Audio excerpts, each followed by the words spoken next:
Hello dear student, up to now in the chapter electricity we have discussed the basic concept of current and what is electricity, what is the combination of resistance and different symbols used in electrical circuit.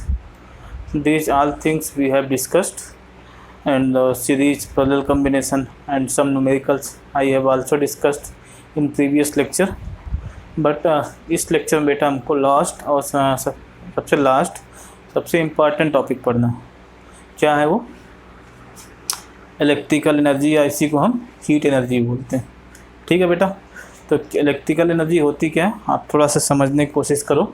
Suppose जब आप battery किसी conductor के through connect करते हो, जब battery आप किसी conductor के थ्रू कनेक्ट करते हो तो आपको क्या होता है, उसमें आप देखते हो तो करंट फ्लो होती है. करंट फ्लो है क्या बेटा? बेसिकली आप अगर देखो तो करंट फ्लो किसे कहते हैं? फ्लो ऑफ इलेक्ट्रॉन या फ्लो ऑफ पॉजिटिव चार्ज. तो basically it is a flow of positive charge opposite to the direction of flow of electron. मतलब जिधर इलेक्ट्रॉन फ्लो होते हैं उसके अपोजिट डायरेक्शन में जो पॉजिटिव चार्ज फ्लो हो रहा है उसी को हम बोलते हैं इलेक्ट्रिक करंट. जब फ्लो होता क्या बेटा? जब आपने पोटेंशियल लगाया, पोटेंशियल लगाने का मीनिंग क्या है कि आपने बैटरी लगाई. तो बैटरी लगाने से क्या होगा, उसमें जो पॉजिटिव चार्ज हैं जो पहले रैंडमली मूव कर रहे थे, क्या करेंगे, अपने आप को एक पर्टिकुलर डायरेक्शन में along the application of force क्या है यहाँ पे? बैटरी जिस डायरेक्शन में पॉजिटिव चार्ज को मूव कराना चाहती है उसी डायरेक्शन में सब अलाइन होने की कोशिश करते हैं पॉजिटिव चार्ज. तो इसमें होता क्या है, जो आयंस अब भी टकरा रहे हैं ऐसा नहीं, लेकिन अब कोलिजन कम हो गया, रैंडम मूवमेंट कम हो गया. तो जब आयंस से पॉजिटिव चार्ज जो जा रहे हैं वो एक दूसरे से जो टकरा रहे हैं, जब एक दूसरे से टकराएंगे तो उस कोलिजन के ड्यूरेशन में कुछ एनर्जी डिसिपिएट करेंगे in the form of heat energy. जैसे सपोज आप हाथ ऐसे रब करते हो तो हाथ रबिंग से क्या होगा, आप देखोगे थोड़ी देर बाद हाथ गर्म हो जाता है. जैसे आप सर्दियों में करते हो, हाथ ऐसे सिकुड़ के बैठते हो या तो ऐसे रगड़ते रहते हो, तो आप देखोगे थोड़ी देर बाद आपका हाथ हीट हो जाता है. तो हीट होने का मीनिंग क्या है कि जो आप एनर्जी काइनेटिक फॉर्म में दे रहे थे वो एनर्जी आपकी हीट एनर्जी के फॉर्म में जा रही. तो सिमिलरली वहाँ पे होता है जब मॉलिक्यूल्स जिनकी काइनेटिक एनर्जी बहुत ज़्यादा होती है, या हम आयंस बोले, आयंस जिनकी काइनेटिक एनर्जी बहुत ज़्यादा होती, जब वो आपस में टकराते हैं तो क्या होगा, जो उनकी काइनेटिक एनर्जी है वो हीट एनर्जी में कन्वर्ट होती है. तो बेसिकली हो क्या रहा है, जो आपने पोटेंशियल दिया या जिसके थ्रू आपने एनर्जी दी वो किस में कन्वर्ट हो रही है? हीट एनर्जी में. इसी को हम बोलते हैं इलेक्ट्रिकल एनर्जी. तो basically it is a dissipation of energy in the form of heat. जो इलेक्ट्रिकल सर्किट में हीट के फॉर्म में एनर्जी डिसिपिएट होती है उसी को हम इलेक्ट्रिकल एनर्जी बोलते हैं. ठीक है. साथ में इस डिसिपिएशन की वजह से आप देखोगे तो जिस वायर के थ्रू करंट फ्लो हो रहा है वो वायर हीट हो जाता है. जैसे आप घर में भी कोई वायर आप लेके चेक कर सकते हो, तो आपको देखने को मिलेगा कि वायर हीट हो गया. तो हीट क्यों हुआ बेटा? क्योंकि यही मैकेनिज्म उसमें चल रही है, जो आपके पॉजिटिव चार्ज हैं या जो पॉजिटिव आयंस हैं वो एक दूसरे से टकरा रहे हैं. टकराने के बाद क्या हो रहा है कि हीट एनर्जी रिलीज हो रही है. तो वही हीट एनर्जी आपकी इलेक्ट्रिकल एनर्जी है, उसी की वजह से टेम्परेचर वायर का बढ़ रहा है. ठीक है. तो बेसिकली अगर इसको हम याद करने के लिए ऐसे हम समझ सकते हैं क्या हो रहा है कि बेसिकली जब आप PD अप्लाई करते हो, ठीक है, ये क्या है V, तो क्या होगा, positive charge moves, start moving. ठीक है. तो इसमें क्या होगा, during motion they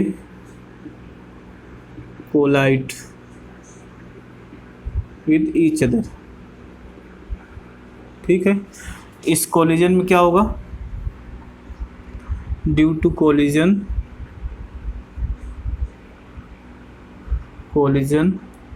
Ke of positive charge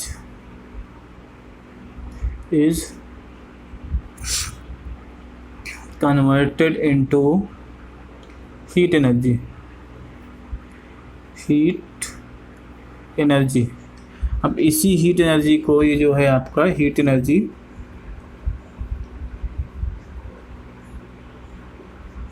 इसी हीट एनर्जी को हम बोलते हैं इलेक्ट्रिकल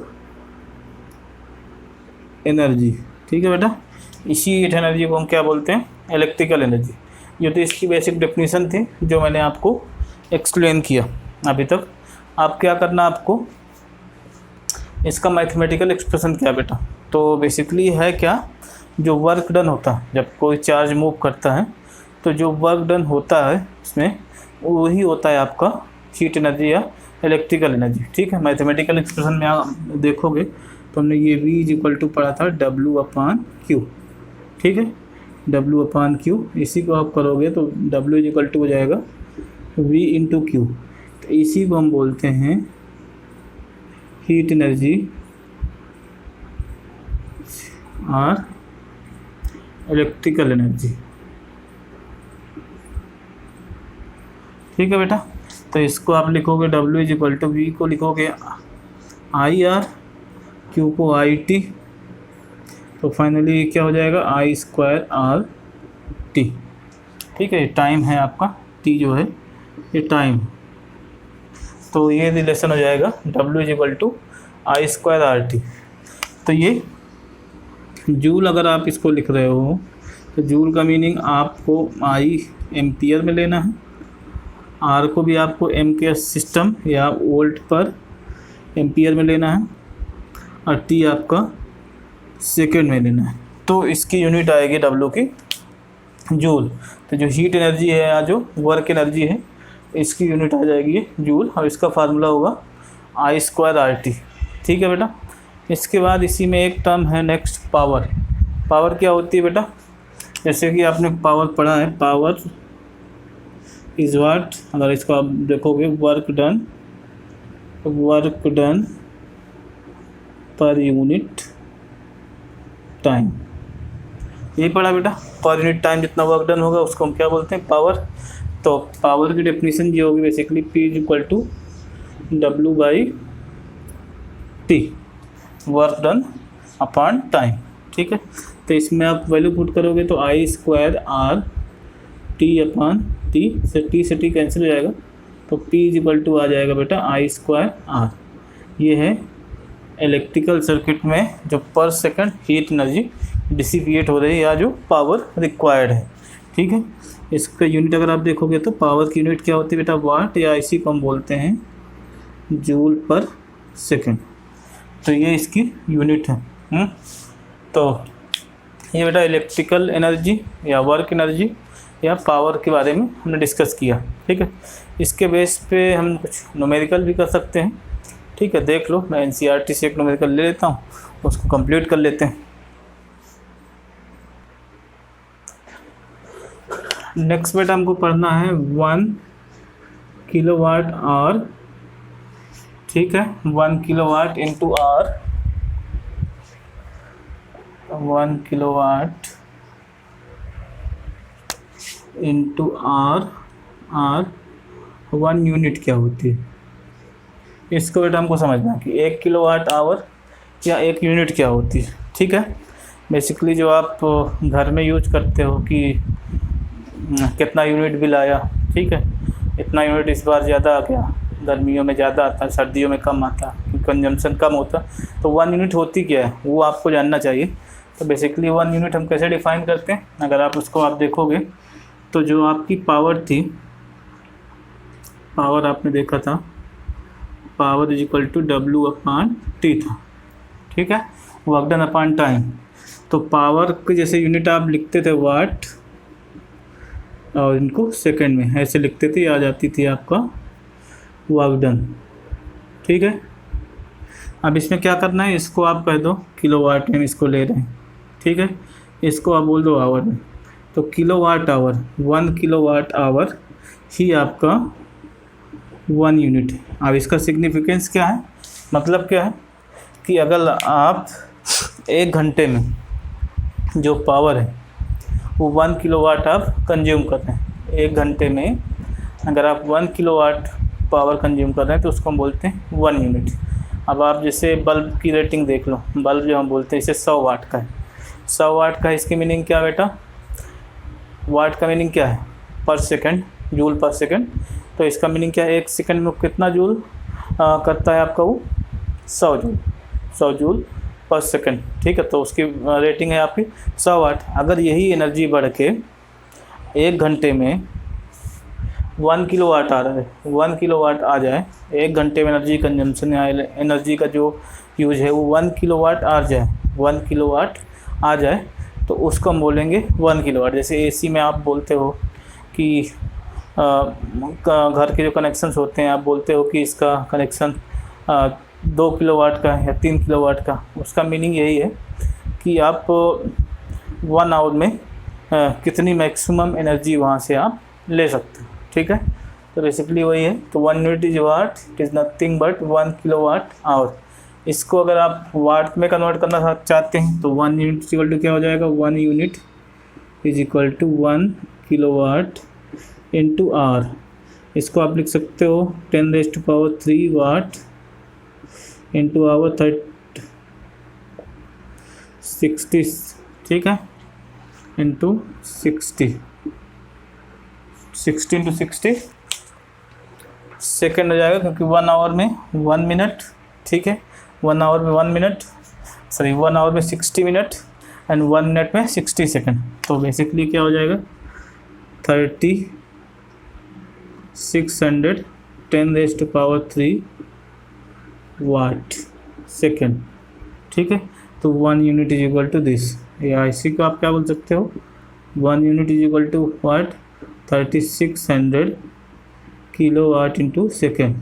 आपने क्या किया, इसमें 10⁻³ से डिवाइड कर दिया, किस में कन्वर्ट हो गया ये, किलोवाट सेकंड में। मतलब 1 सेकंड में अगर इतना किलोवाट एनर्जी कंज्यूम हो रही तो उसको हम बोलते हैं 1 यूनिट। ठीक है बेटा, तो ये था आपका 1 यूनिट की डेफिनेशन क्या है। ठीक है, अब इसके बेस पे हम न्यूमेरिकल्स कर सकते हैं। बेसिकली जो बोर्ड में आता है 10th में, फार्मूले बेस पे ही आता है, आपको डेटा गिवन रहेगा। डेटा कौन से डेटा की हम बात कर रहे हैं, पावर गिवन रहेगा या आपको करंट वोल्टेज दिया रहेगा। ठीक है, उसमें से एक अननोन आपसे पूछेगा, सब कुछ दिया रहेगा तो आपसे पूछ लेगा कि फाइंड द पावर या find the heat energy dissipated I² RT, जो इसके पहले हमने किया था। तो बेसिकली आपको वही निकालना है। ठीक है, तो इस टाइप से इसमें इसके पहले बेटा हमने न्यूमेरिकल कर ही रखा था थोड़ा सा। किस टाइप के न्यूमेरिकल किए थे हमने, इसमें इक्विवेलेंट रेजिस्टेंस फाइंड करना, किसी वोल्टेज किसी रेजिस्टेंस के क्रॉस वोल्टेज फाइंड करना, या किसी रेजिस्टेंस में कितनी करंट फ्लो हो रही, ये सब हमने निकाला था। ठीक है, तो इसके बेस पे एक क्वेश्चन और बनता है कि अप्लाइंसेज हैं जिसमें मोर देन 2 अप्लाइंसेज होते हैं, वो कितने आवर के लिए चले, कितना यूनिट खर्चा होगा, इस टाइप का एक क्वेश्चन भी बनता है। उसको हम नेक्स्ट लेक्चर में कोशिश करेंगे, नेक्स्ट लेक्चर में उसका क्वेश्चन करेंगे, जिसमें आपको डिफरेंट अप्लाइंसेज होंगे, होम अप्लाइंसेज कितने घंटे के लिए रन हो रहे हैं, तो उसकी कॉस्ट क्या है, ये सब आपको उसमें निकालना है। तो बेसिकली उसमें करना क्या है, नंबर ऑफ यूनिट ही निकालनी, उसमें आपको नंबर ऑफ यूनिट निकाल के कॉस्टिंग आपको उसकी निकालनी है। तो नंबर ऑफ यूनिट कैसे निकालेंगे वो हम देखेंगे। ठीक है बेटा, तो ये तो 1 किलोवाट आवर आपको याद रखना, 1 unit is equal to 1 kilowatt hour. ठीक है, तो ये आपको याद रखना है कि 1 यूनिट जो होती है, बेसिकली यूनिट है क्या, मेजरमेंट ऑफ एनर्जी कंजम्पशन, मतलब एनर्जी कंजम्पशन को मेजर करने के लिए एक हमने टर्म डिफाइन किया यूनिट। और यूनिट का टेक्निकल मीनिंग क्या है, जो इसमें लिखा है 1 किलोवाट आवर। 1 किलोवाट आवर का मीनिंग क्या है, 1 घंटे में 1 किलोवाट कंजम्पशन हो जाए। ठीक है, या इतने वाट, इतना किलोवाट कंजम्पशंस। ठीक है, 3600 किलोवाट कंजम्पशन आपका 1 सेकंड में हो जाए। ठीक है, तो इसको हम यूनिट बोल देंगे। ठीक है, 1 यूनिट। तो यही बेसिकली वही है कि 1 unit is equal to 1 kilowatt into hour. ठीक है बेटा, तो ये इसका बेसिकली यूनिट की डेफिनेशन थी।